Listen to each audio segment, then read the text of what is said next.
Welcome to our channel. Today we how to disable Webflow CMS publishing and staging mode step by step clearly. To disable Webflow CMS publishing and staging mode, start by opening your Webflow project.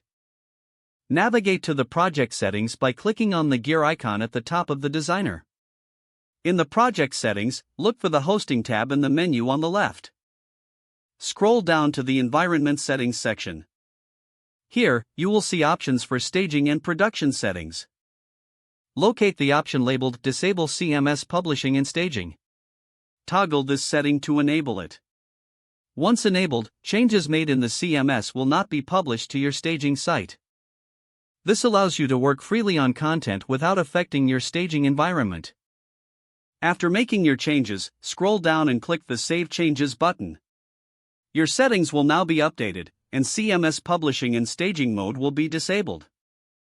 Feel free to test by adding or modifying a CMS item to ensure the setting is correctly applied. You can always revisit these settings if you need to enable publishing again in the staging environment. That's it. You have successfully disabled Webflow CMS publishing and staging mode. If the page does not load, refresh the browser or try again in a private or incognito window. Make sure you are using the correct email address, then retype it carefully to avoid small typos.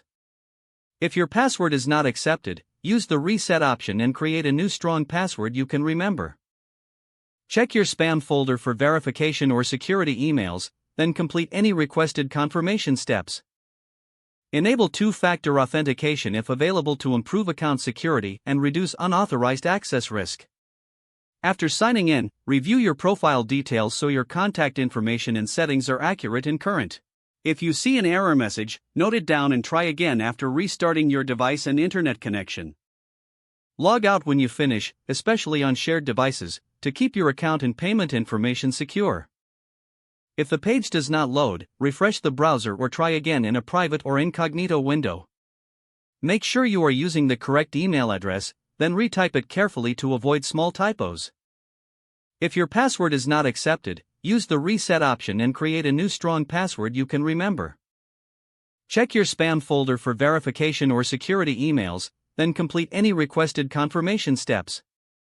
Enable two-factor authentication if available to improve account security and reduce unauthorized access risk.